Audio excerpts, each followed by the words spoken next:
Hey everybody, welcome to Obscurities and Miniatures, and boy do I have a special theme for today's video. We have Minotaur Monks versus Battle Bugs, which sounds like some kind of cheesy 80s toy line that probably would have squishy parts in it like Army Ants did.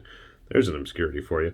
Anyway, you might have seen this dude recently. This is one of the Primal Hearts Imago, which was a recent release from Battle Yak Miniatures, who have been consistently plugging away at making fun and unique modular models that also have complete pre-supported models as well.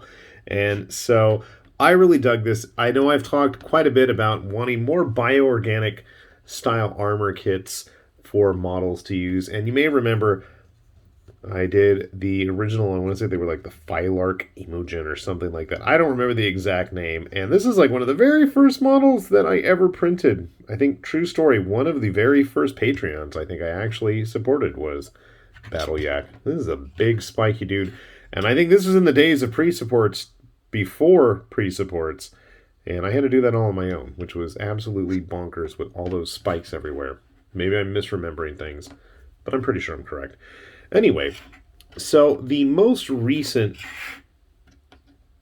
Primal Hearts stuff, the Eldrarch, I think would be the correct name, is we've got the Imagos, which are the ground guys, like our friend here in his very heroic anime-inspired colors. And then there was also a set of models called the Hornets. Now, I don't have any of the fully complete models already done, but the Hornets had a very different body type, which I thought was pretty cool, with their very butterfly, vespid, bug-like wings. But what was interesting was that they actually have different connection points on their modular arms than the actual Imago. Here's another finished one that I have yet to get around to. I don't know if that fin was actually already part of it or if I did that myself. I know there are all kinds of extra add-on bits that you can put on these bodies. Here is one of the unadorned versions. So you can play with it all you want. There's shoulder pads, there's abdomens, extra fins and flashy bits to put on the back. There's little out of focus buggy things for them to stand on. This is actually the same body as this guy, but obviously you can make it wildly different if you wish. I know the very first head, that is not the very first head that I grabbed, but all sorts of buggy modular heads. Now, some of these heads worked better. I don't know which is which now. Some were from the Hornet, some were from the Imago. That's the head I'm looking for, if we can get it in focus. It looks familiar to me. Where have I seen this guy before? I don't know, but you can absolutely guarantee that that is going to go on one of these ground-type bodies. I think these are the aerial heads. He's got a face. That's not going to work. That's better. Kind of similar. Maybe that's the one that's on this guy? I think so. Now, like I was saying, the Hornet bodies, they have a special stand for them. There's a couple variations of these kind of tendril things, which you then glue them to before I knock them over. Bloop, like so. And as you can see, they actually have a connection point for just their arms, or fists, I should say. Various knives, blades, sabers. I thought I was a little bummed out about this because the very first thing I wanted to do was mix and match some of the arms from the Imago ground guys. And naturally, we were going to go with the arm blades. But they had all kinds of fun options. Scything axe things. Giant claws.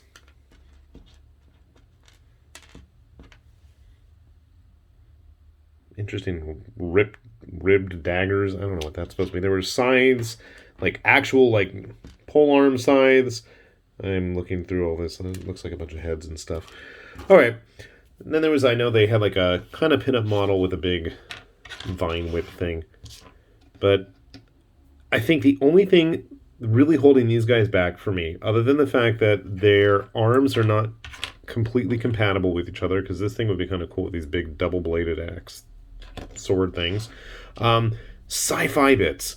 Sci-fi bits would have been so awesome. Some kind of bioorganic gun. Stick them on their shoulders. Give them hand cannons. Underslung, I don't know, literally slug guns.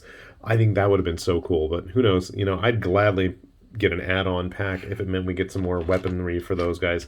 Ranged options, I think, would be really cool, especially as I keep going back and looking at all those Splicers books. That was where my first thought went. But they need an opponent, don't they? So let's take a look at what are they called? The Rune Horns, I believe, was the official name, but they're my Minotaur Monks. So again, we have the option of fully complete models.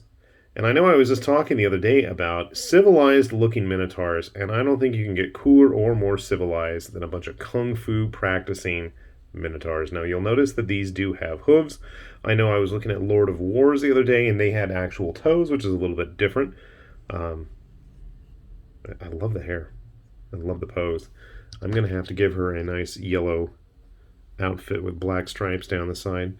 You can see she's a bit bigger, but obviously, since these are 3D printed models, you can goof around with them as much as you'd like. And I do like the fact that we have both male and females present for the Minotaurs, and they only have one set of breasts. I know some people were really disappointed about that. Some people were really into the fact, like I know with Bestiarum, they did a Minotaur matriarch who has a whole set of udders, and it's just too much for me.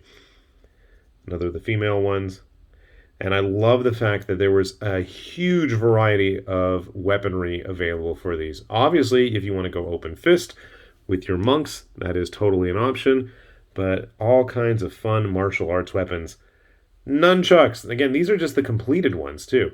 So we've got all kinds of modular heads for both genders, modular hands, modular weapons, in all sorts of different types. Here you can see we've got a nice big, heavy, weighted staff with the little weights flinging off it.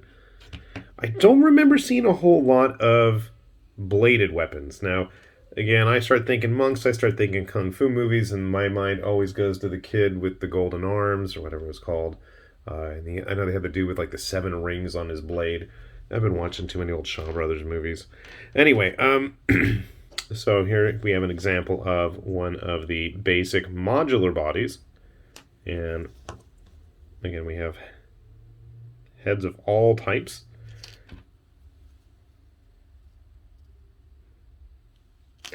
Now I'm thinking I should have grabbed some of the Artisan Guild Minotaurs while I was at it. I can't get that in focus. Blah! And then I had to grab nothing but open fists for this model. And there are a ton of variety. I'm going to have to paint them up like either like Ryu or Akuma. But with like all kinds of flames and energy coming off it. You've got various poses and stances you can do with these hands. Buddha's palm type thing. So this is just a sampling of them too. I know I have them for both sides. Here we have like an Iron Fist chop. Fun stuff. I'm wondering if these are compatible with some of the other Minotaur models I've got laid around, like the big energy. I think these were intentionally supposed to be like so that he could be generating a fireball, Street Fighter style. Well, I gotta say, really fun release for both of these kits, and I think if you dig the modular nature and the fact I really love is that none of this stuff really matches up with any actual RPG. It's just they're doing what they feel like, what they like, and what they enjoy. And to me, that's what's really important, and that's what is something I really enjoy. Grabbing a couple other Battle Yak models I've got handy. I love this guy. Goofy little goblin. Swamp Grots or something, I don't remember. This is one of their Draugr guys. I got to get around to getting the big monstrosity that was from this set painted up. They have this big, giant, I don't know, golem-like, dreadnought almost of crab-like monster. It's really neat. And it has all kinds of modular parts. But yeah, bugs versus monks. And if you like this stuff, absolutely go take a look at Battle Yak's site. We'll have some links down below as always, and hopefully they have some models that are going to be able to fulfill some fun tabletop roles for you, and hopefully we're going to see even more interesting and varied stuff from Battle Yak in the future. With that said, this has been High Lord Tamberlane with Obscurities and Miniatures. Say thanks for watching, and we'll see you back here soon. Bye-bye.